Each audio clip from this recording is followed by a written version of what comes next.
felt a little bit bad that it had to be connected with the death of a little boy. Right. And, we have a call here. Just excuse me. Okay. Hello there. Say hello.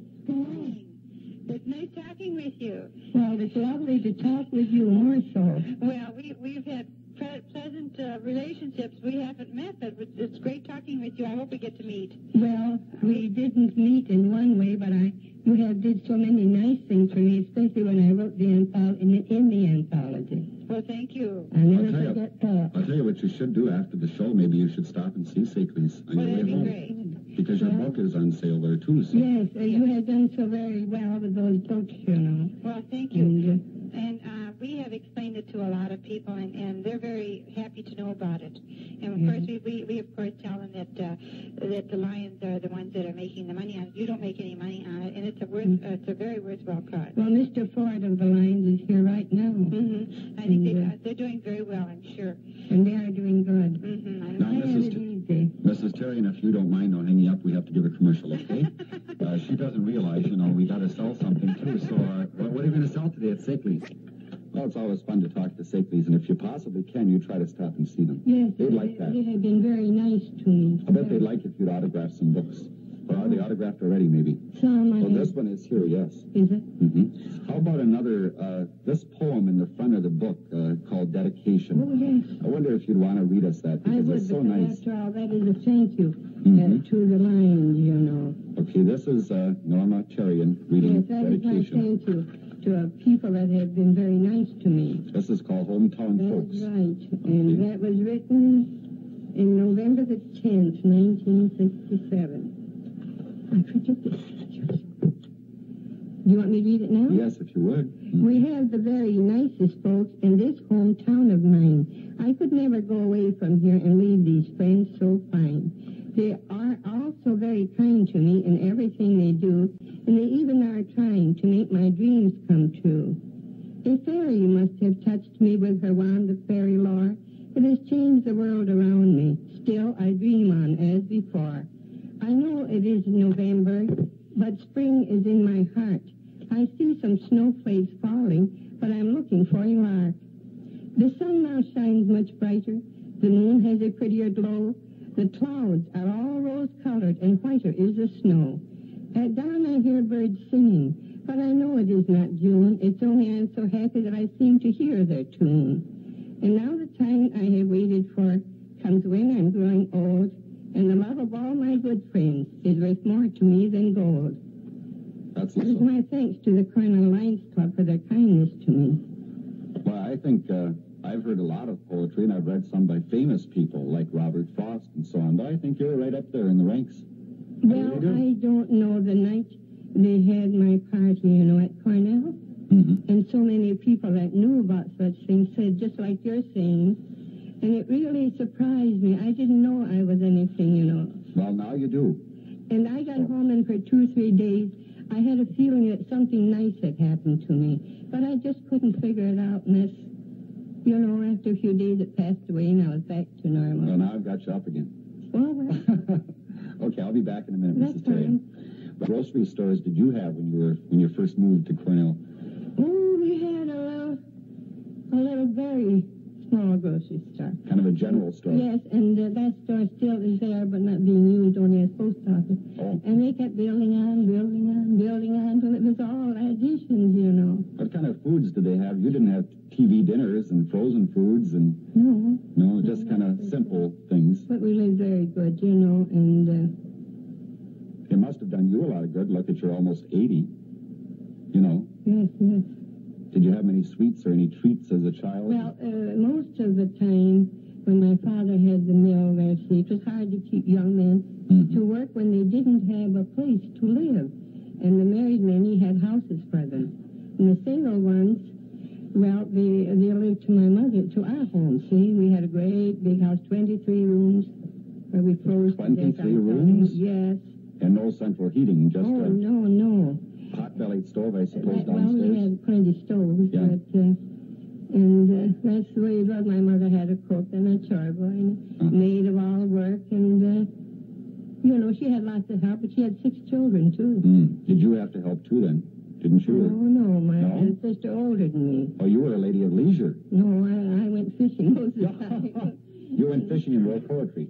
Yeah. Gee, you had it pretty nice. Oh, yes. I used to write poetry when I went to school, you know, and bring it home to my mother. But, you know, my sisters would, you know, tease about it. And my mother would always keep it and hide it. She wouldn't tell then. And as the years went by, that is the way it went. Could you move up a little closer again, please? Oh, yes. You forget about our little microphone there. See, they have to hear you in Cornell, you know. Oh, I know. I don't talk too loud sometimes. Hello up there in Cornell. They can hear us pretty good, I think, at Boney Falls, too. Oh, yes. I hope so. How about the school? What kind of a school did you attend? Now, let's see. The first year, the fathers of the children built the little school. See? And when September came, the school was there with the first teacher. And he taught a few months up there. I don't know why he quit, but he did quit, and then the lady teacher finished. See? Did you have mostly men teachers, though, in those days? No, just the opposite. Oh, I thought you had to have men to handle all those rough kids or kind of tough. And that lady teacher, she was a beautiful blonde. Oh. And here, when I wrote the history, you know, that was my first teacher. And I said what a nice-looking girl she was and how much trouble she had with all the little French children that couldn't talk English and everything. And I didn't know she was alive yet. And believe me, I was in bed for a while, you know. And, well, she is dead now, and I don't want her to be dead, but she is. And I don't have to, I just left her out of this, you know. You had a one-room school then? Oh, yes. About how many pupils were there, would you say? One time we had 108. 108 for one teacher? Oh, yes. Oh, Lordy, how did she ever manage that, I wonder? Well, I don't know. I remember we didn't have desks with seats. There was a few for the older children. But at that time, I was one of the little ones on the bench with my slate, you know. And that was it. And a little box stove there up on bricks, you know. And I don't know, I wrote something about that little school. It's just to be in this book. The picture. Oh, wait a minute. Okay, I'll tell you what. You look it up and I'll have a The commercial. picture is right there somewhere. Okay. I'll be back in a minute, Mrs. Terrien. Right now, the guest today is Mrs. Norma Colburn Terrien of Cornell, the author of the book Station in the Forest, and the author, I might add, of many, many beautiful poems about this area. Now, I believe you have looked up another poem that you wrote. Would you like to read us that one? What page is that on? Is that on page 100? I haven't it here, you know. Wait, no. Okay. This, I think, was about the school, was it? Or Yes. She attended a one-room school that at one time had 108 pupils. I can find something. Kind of hard to visualize that with one poor teacher who was a good-looking blonde. I imagine, Clayton, in those days, the kids ranged in age then from maybe first grade up to eighth, or how did that work? That's right. We came to this country from Kansas in 1919, and I remember at the school at Chandler that we had some 50-odd students, and they were all from the kindergarten through the 8th grade. Wow. And teachers today think they have it bad. Okay, did you find that poem? Well, I don't have it here in this book, but I have something here kind of pretty. All right, sure. Go ahead. I call it Pink Sunset. It is very true. Okay. When the long hot day is over and the sun sets in the west, then a peace descends upon us, and all creatures seek their rest. And our whole world is so silent, even birds have hushed their song, and it seems that God is near us, and that nothing much is wrong. And we look into the west sky as the sun is sinking fast, and we marvel at the beauty and we wish that it could last. Then we think of that old saying, and you know it too, I think, that tomorrow will be lovely when the sun goes down in pink. As we watch it slowly sinking at the closing of the day, it's like our friends who say goodbye, then hurry on their way. God sends so much of beauty to show his way is best, and the best way to our doubting hearts is that pink glow in the west. Very lovely. That was written 1962. 62. Oh, really? I just had a picture in the book pointed out by Clayton Ford. Who is that? King Lion who?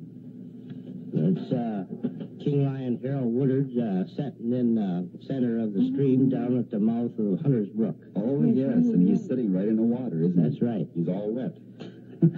Just natural. Just natural. Oh, boy, you're going to get I excited. may have a poem. I have a story on Hunters Brook, but Oh, do you?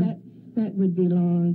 But There is. Hunters Brook is a beautiful place. There is one here. I don't think we'd have too much time to read, but it's about the fire. Oh, that's long. That's quite a long one. When did this happen, though? When was that fire? Well, it was, now it might have been, see, I have no records. I'm left alone of the older ones. Mm-hmm. It was either 1905 or 6. I think it was 6. But then 1905 when the Palisade first got its first election. Was it a real bad fire? Real bad fire. Your poem before that is called Through the Hardwoods to the River, right? Yes. Well, I wish we had time to read that, but that's a little lengthy, yeah. And maybe... I'll tell you what, we have a call here from, I'm sure, an interested listener, and we're going to take that in a minute, okay? Okay.